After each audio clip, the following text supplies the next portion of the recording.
Welcome to the top of the world.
The first thing you'll notice is the lack of trees and how small and scrabbly they are. So we've had to drive right up into the mountains east of where I'm based to see a man about some wood. We'll discuss all that in a minute. I'm actually on my way back. I couldn't film while we were there. You'll see how much snow, so it's 5th of May, how much snow there is still here compared to where we are. We should still have this amount of snow. So we're much higher than where we are based, and we are already really high. So we're right up, and you can just see there's a lot of swampland considering we're so high up, and the trees look a lot sicker. They're smaller in every way. The further northeast you go, the smaller everything gets. But considering we're only an hour from where we're based, the landscape is very different. And this amount of snow on the 5th of May would be absolutely normal. It's only the fact that we've lost a lot of hours.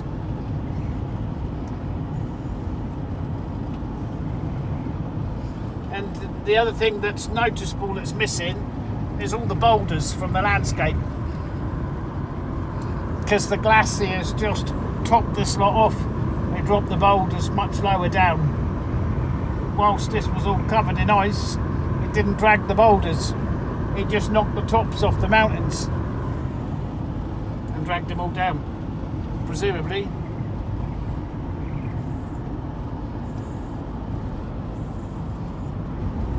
See, there's a lot of this where the trees look sick and it's like swamp and soggy land.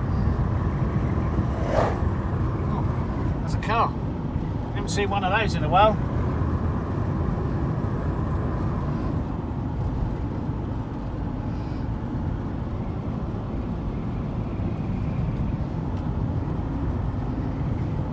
So when you start travelling north of east and east of where we're based, I don't know how long I've been driving now, an hour and a half all told, perhaps 2 hours, and I've seen very few vehicles and very little of anything, in fact.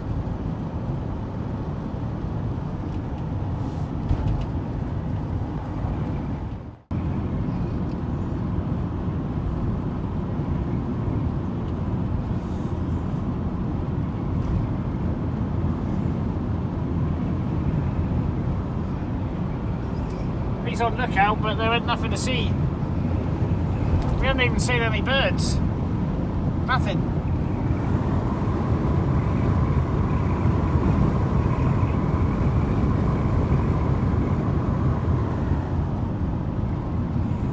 see what I mean about the size and how thick the trees look, and they always look like that here. And I just got to assume that the land is no good, it's just not fertile. That's what I'm going to assume because it's up the top. And I haven't seen any trees bigger than that. They don't seem to grow as tall or have the same amount of girth. It's patchy.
Very noticeable how much more. Oh, there's a vehicle coming the other way.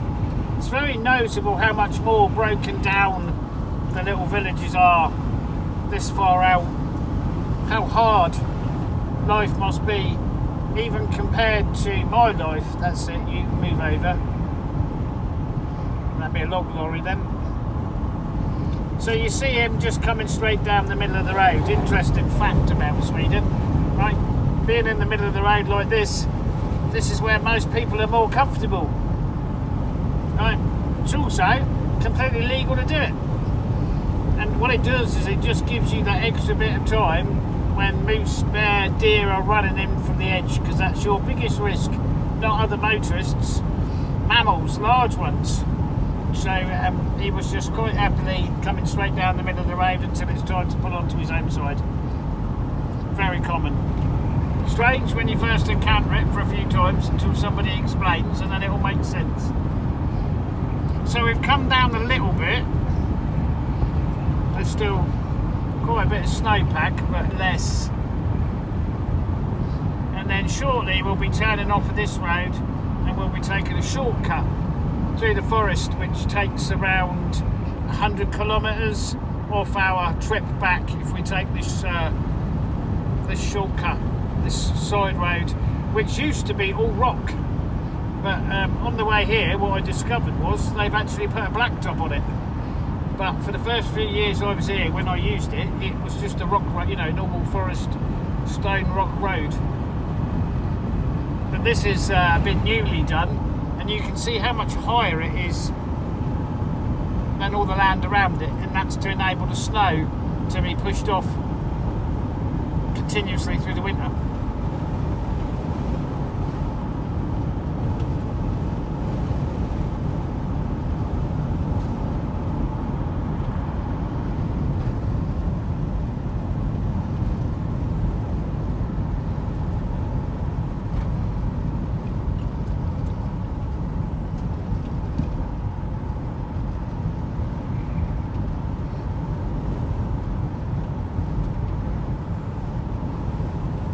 So this road we're on now, I haven't driven on this for 5 or 6 years, but it used to be just a ordinary forest road, just rock and stone, and they put a blacktop on it.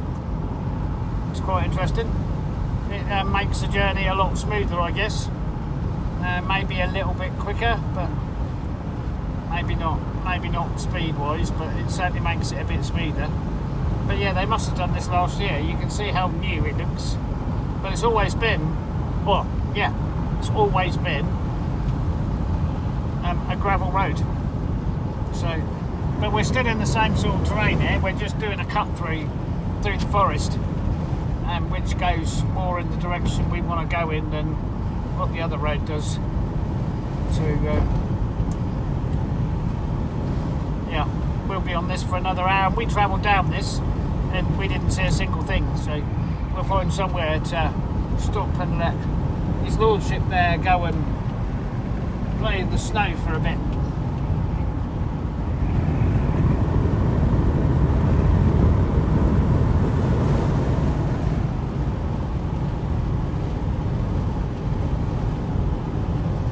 A lot of water.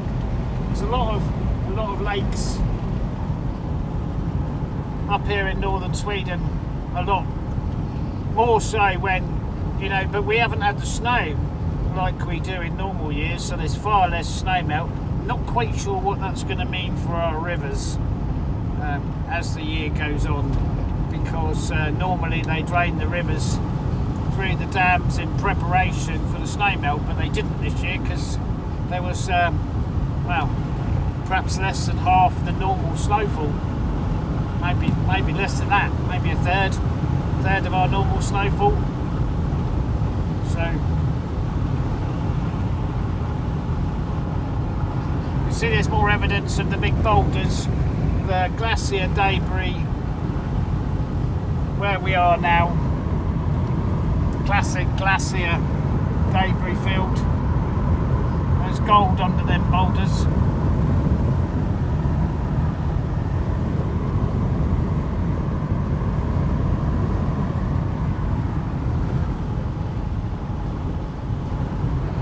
It's all swamp, which is kind of weird. Boulders the size of cars, trucks, houses, some of them.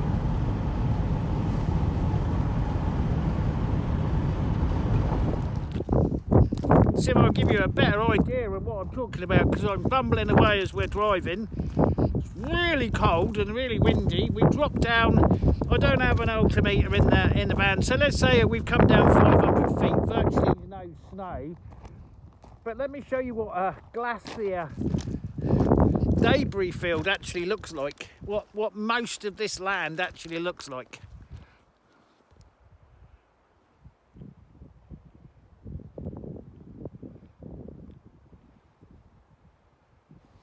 And all of these hills, there's the van.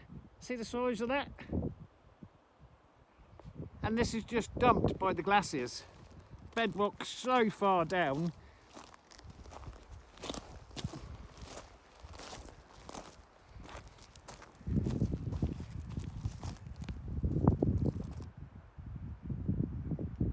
And this is what most of it looks like.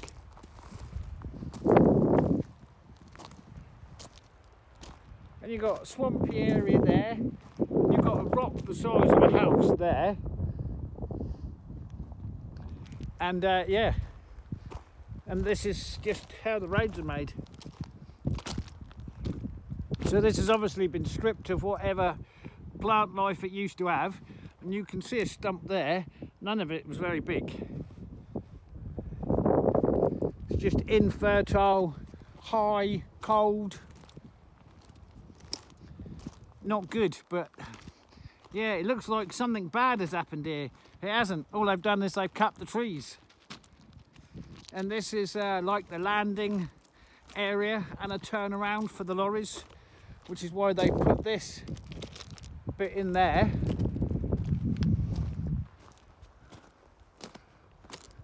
And that's just how it is.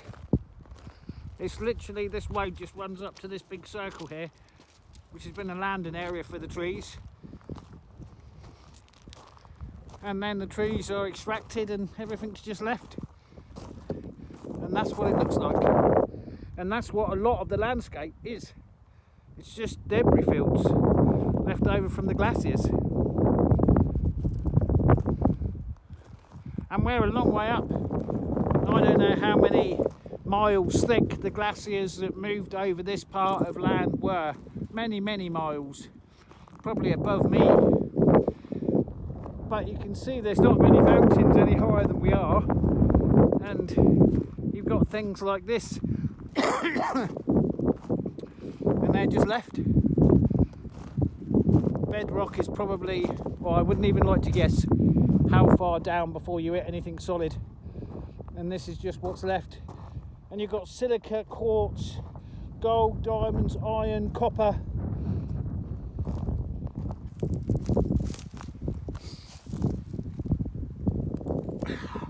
Gold. Here we go, there's gold there, right there. There's gold.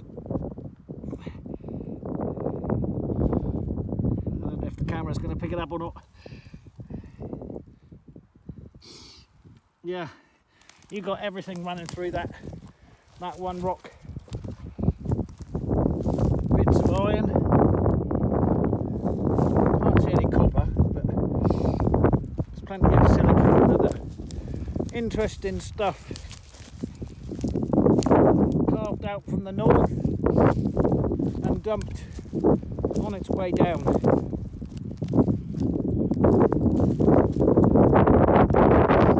Anyway, so that's all just glacier debris, just dumped for millions of square miles. And like I say, this was just a landing area while they disemboweled this bit of land. You can't even imagine the purpose. It's got to be so expensive to cut what was here, and it's so small, the size of the trees it was. Anyway, in today's world, so why am I even doing this? It's so cold. Let's get back that way. Yeah, I know, I'm a bit of a wuss. Whoa. But it's around freezing still. So yeah, as it was -2 when we was coming down that other road. It has warmed up a bit.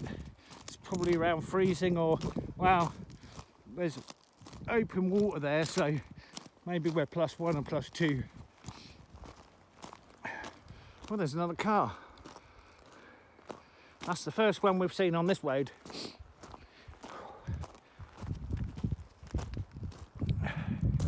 Yeah, I'm not quite sure of the value of whatever came off this, but we could probably tell when it was cut and the average size that they cut. Year before last, I'd said. One winter ago. But there's just, you know, there couldn't have been much come off of here. And the machines they have to use to get in there. Anyway, yeah, my nose is running. Come on, bud. Let's go. Let's get out of here.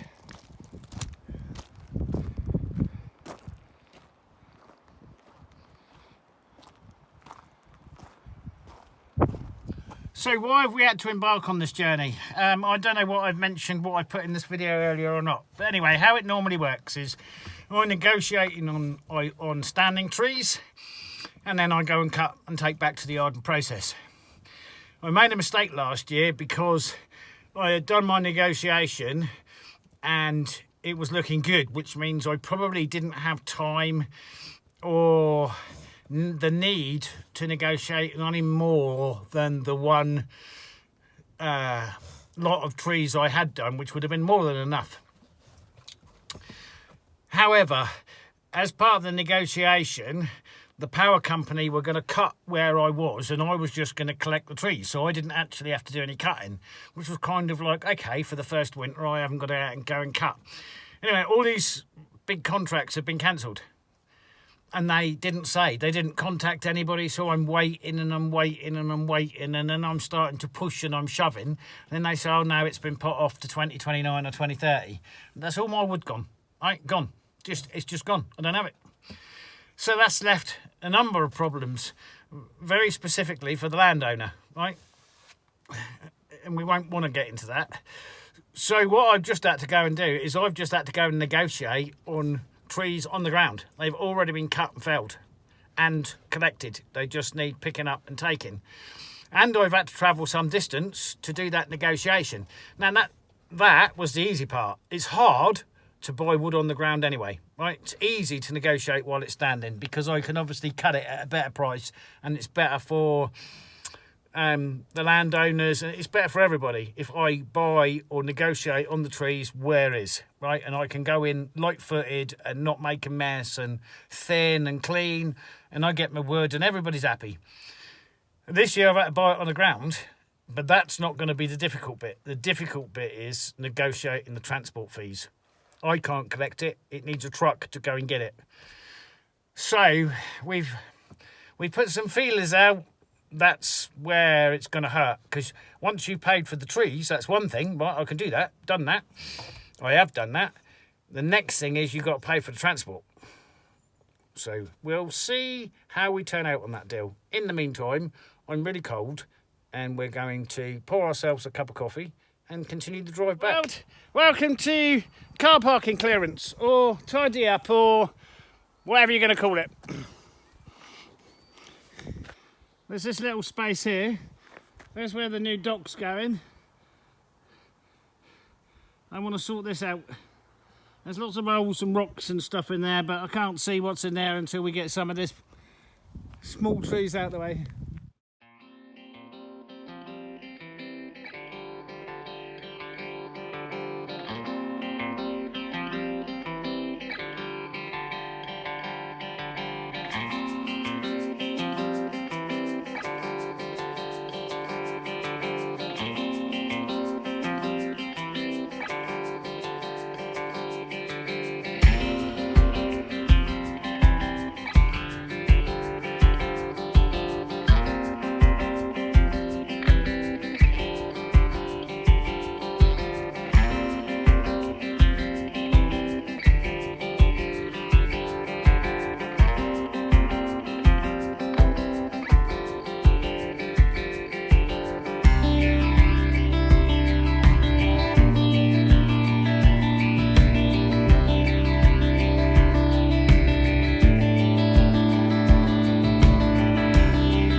can see this small patch of grass here.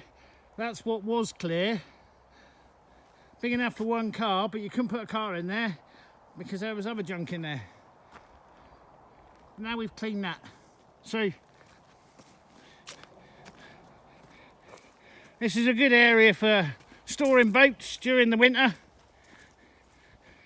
parking whilst fishing when we get some water back.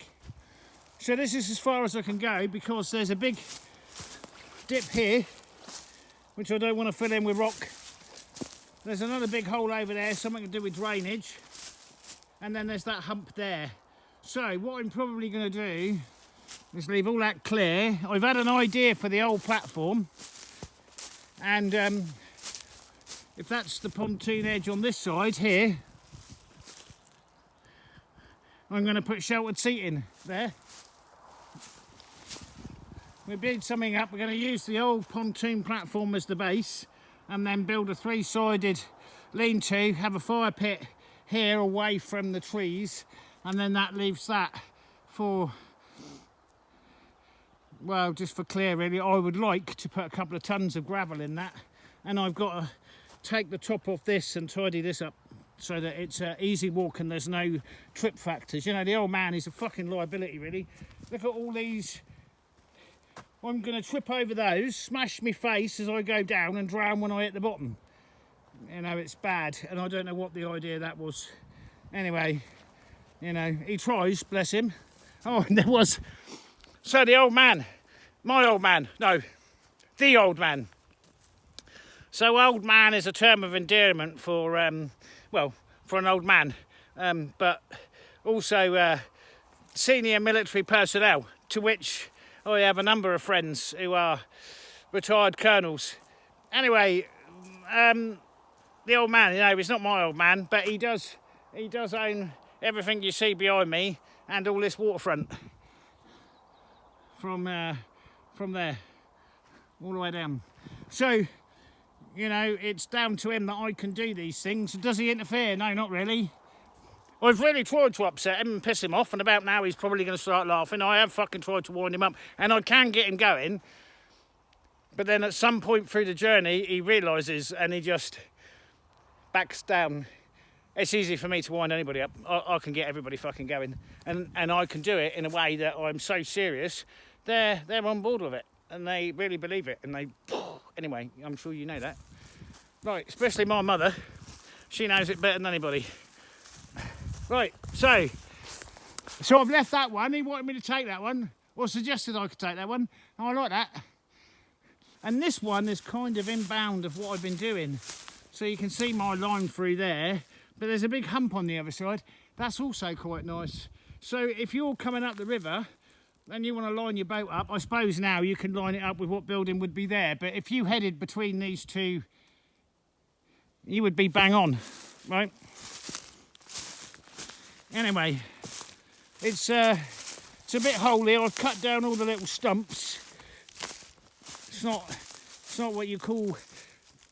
The reason I'm going to put the building here, right, is because there's a big hole there. So I'm just going to put a decked footpath all the way to it and fill this in with something at some point. Yeah, I'm not quite sure what I'm going to fill it in with, but anyway. So that's that. Because it's all time-lapse, probably going to be a shorter video than normal. But anyway, there we go. And I hope you enjoyed my blue mist. Cool, eh? Right, now it's on to gardening. I got to hook up the mower, yeah, my new mower. Take the trailer out with all my tools, go and clear some gardens. There's a lot of, you get a lot of fallen branches and stuff ready for cutting the grass, because the grass is growing. So.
we've got to be honest, it looks much bigger now than when I saw it where it was in situ when we had a look for you a few minutes ago, but for me it was a week ago. I mean 2 weeks ago. Anyway, so now I've got enough wood, I just got to process it and split it because we're behind. It's now, I think we're approaching the 20th of May. Normally our wood is finished at the beginning of May because I'm cutting in January, February, March and April, and we're getting it and then splitting it, and then so we're a bit late, but anyway, at least I got it. And I managed to do that without breaking my back for the first year. So it's the first year I've ever had to buy in wood because of this big project that's been cancelled due to financial reasons. An infrastructure project to where I was getting my birch from this year. Well, now I've had to purchase this and then pay for the transport as well. But anyway, so there is small stuff in there. There's probably more small stuff thinnings in there than I would normally have, but overall not bad. Overall not bad at all. And the small stuff, of course, we use upstairs in the wood stove, the spiss as we call it. That also helps with the heat in the hot water, and most importantly, isn't it, bud, the cooking. Yeah, you're hot. It's a warm day today.